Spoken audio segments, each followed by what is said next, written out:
tarde, sejam bem-vindos. Eu gostaria de, primeiramente, me apresentar aos que não me conhecem.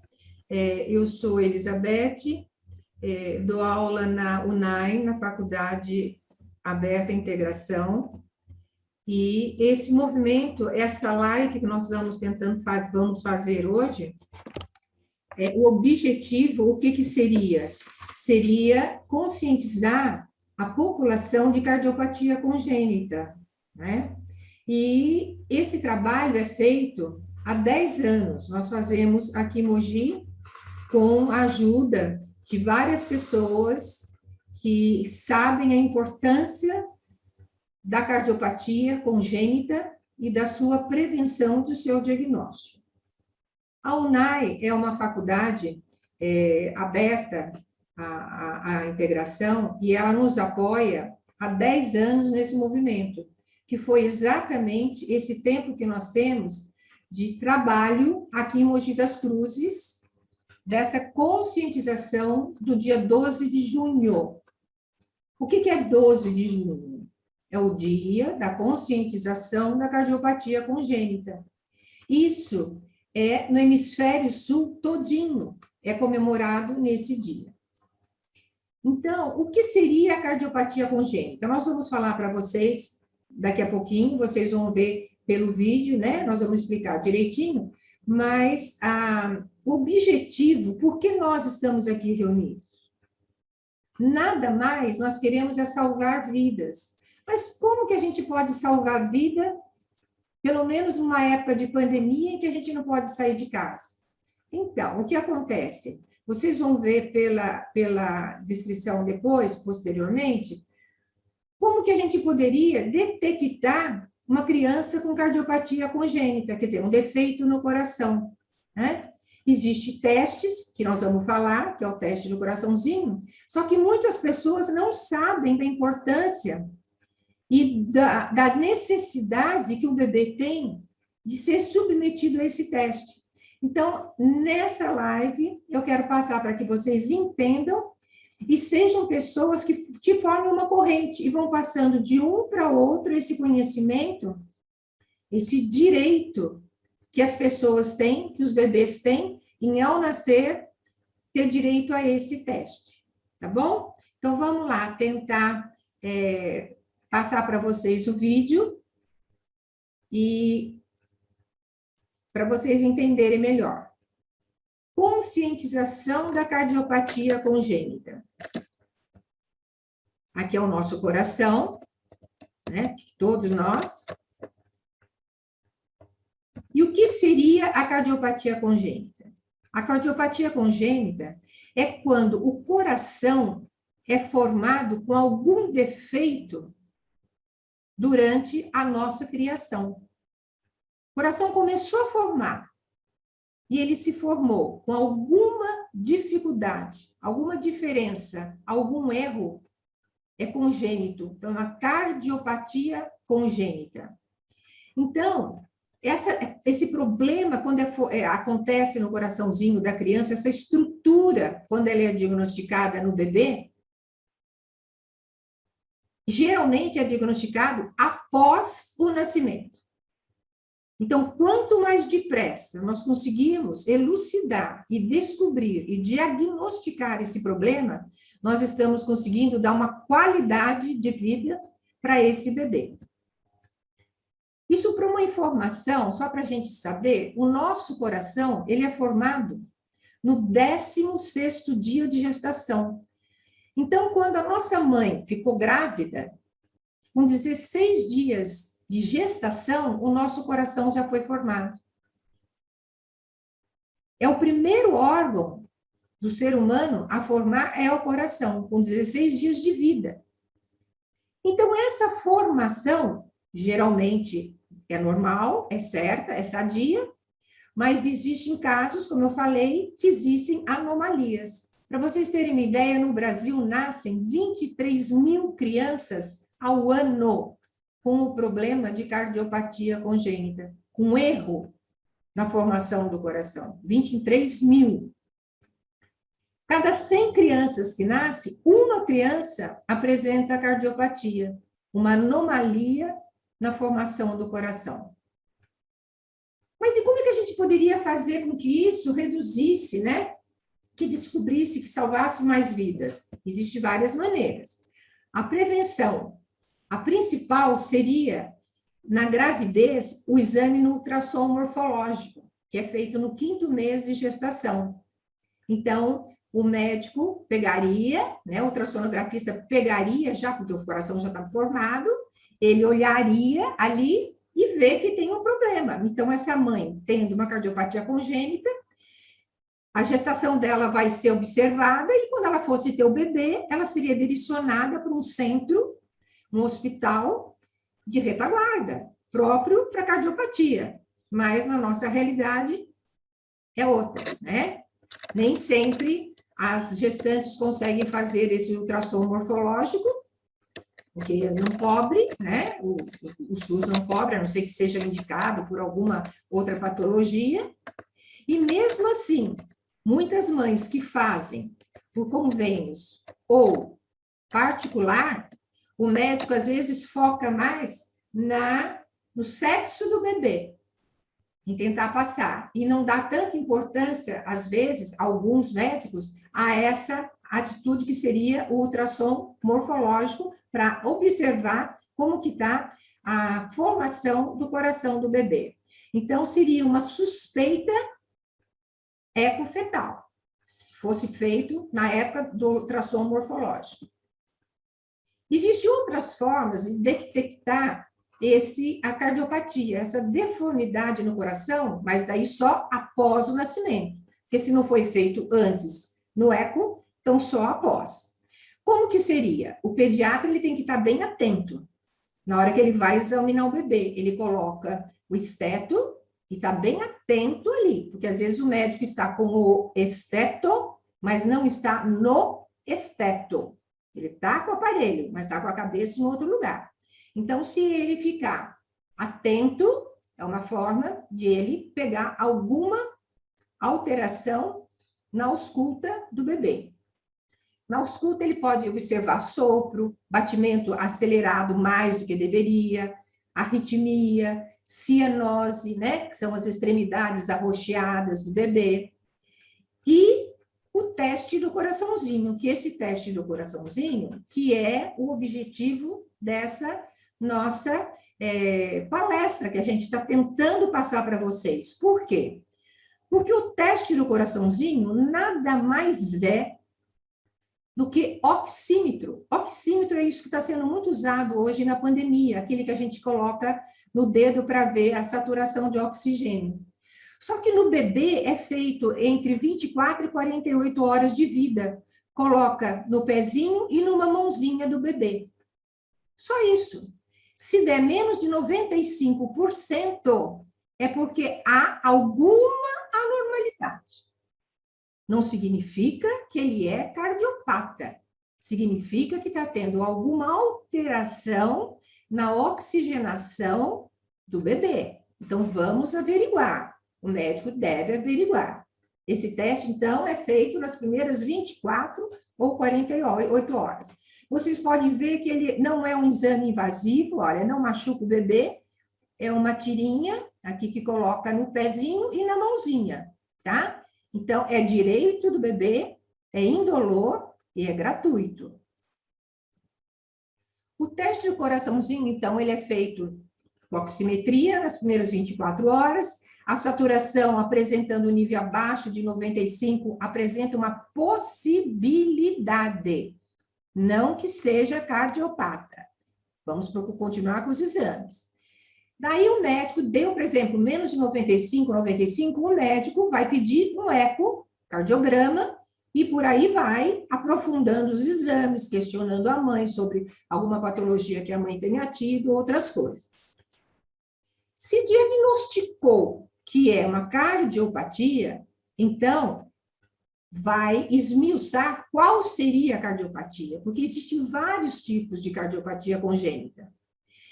Algumas são cirúrgicas, outras são cirúrgicas emergenciais, tem que ser rapidamente, com poucos dias de vida do bebê. Outras podem ser tratadas clinicamente.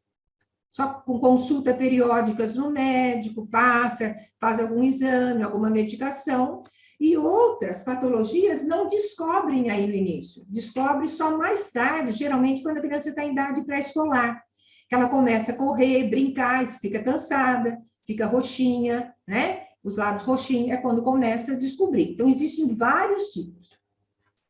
As mais graves são as cianóticas, é aquela que o bebê fica roxinho, as extremidades ficam roxinhas do bebê. Os principais tipos de cardiopatias, então, as mais complicadas que tem CIA, é quando o coração nosso ele é dividido em 4 partes, câmaras, né? Os 2 átrios em cima e os 2 ventrículos embaixo. CIA é quando tem uma abertura, um buraquinho entre os átrios, o átrio direito e o átrio esquerdo. CIV é quando tem um buraquinho nos ventrículos direito e esquerdo. Porém, todo bebê nasce com um buraquinho no CIV. Tem essa passagem que, com o tempo, isso vai fechando. E isso também, às vezes, ajuda a salvar a vida de alguma criança com cardiopatia. Mais adiante, nós vamos falar sobre isso. O próximo é a síndrome da hipoplasia do coração esquerdo. Essas são as mais graves que tem, tá? Todas essas patologias. O que que seria? O coração, o lado esquerdo do coração é atrofiado. Então, vocês imaginem, o lado esquerdo que vai trabalhar com sangue arterial para levar para o corpo, ele é atrofiado. Então, precisam-se várias cirurgias para ser feito.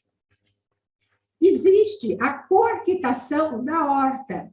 Essa coarctação da aorta é quando tem um estreitamento no vaso da aorta, porque é ela que leva o sangue para o corpo. Então, estreita. Então, dificulta a passagem do sangue para a aorta. A outra patologia é essa tetralogia de Fallot. A tetralogia de Fallot, ela impede o fluxo do sangue do coração para o pulmão, por causa de 4 defeitos no mesmo coração.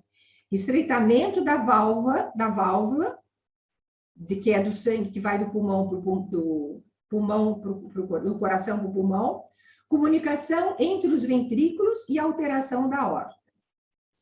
TGV é a transposição dos grandes vasos.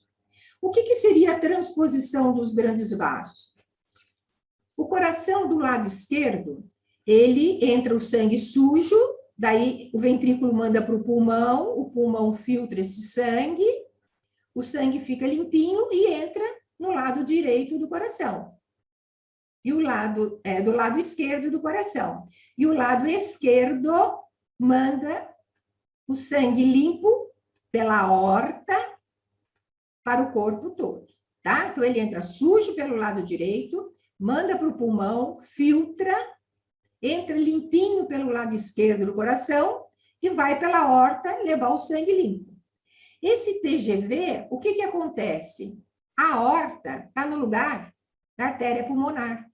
Então, o sangue entra sujo do lado esquerdo, sai no ventrículo esquerdo e, em vez de ir para o pulmão filtrar, ele volta para o corpo, volta sujo. Entra no átrio, passa para o ventrículo, entra na aorta, vai para o corpo de novo sujo. Então, não filtra o sangue. Então, a criança começa a ficar com o sangue sem oxigênio.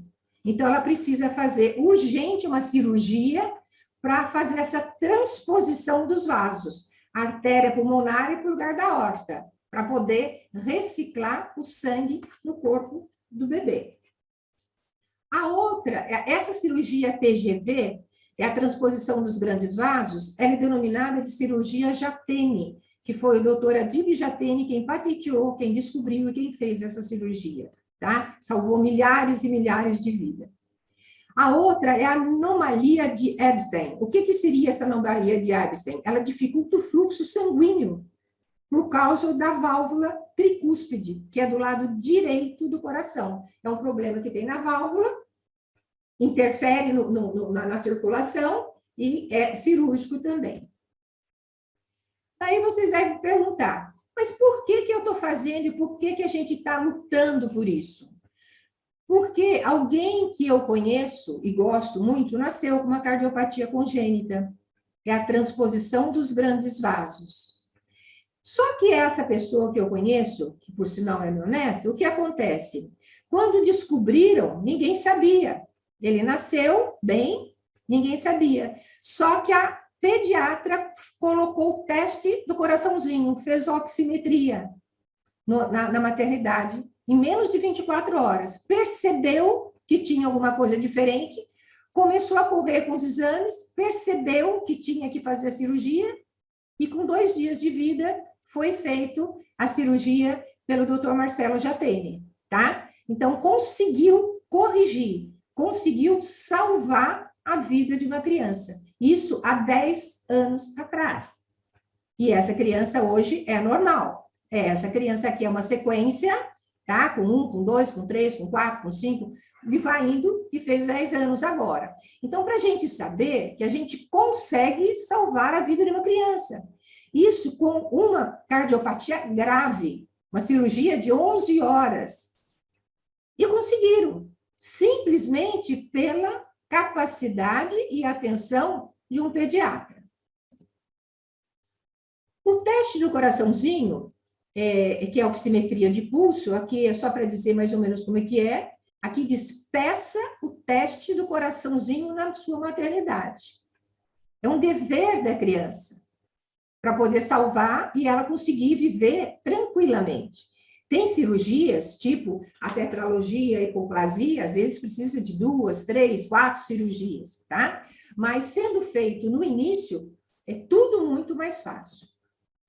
Quando houve esse problema, que eu descobri que um teste de gasometria, chamado teste do coraçãozinho, ninguém se falava nisso, conseguiu salvar a vida dessa criança que eu conheço, do meu neto, eu comecei a mexer com isso, vim para Mogi e falei, por que não vamos mexer com isso?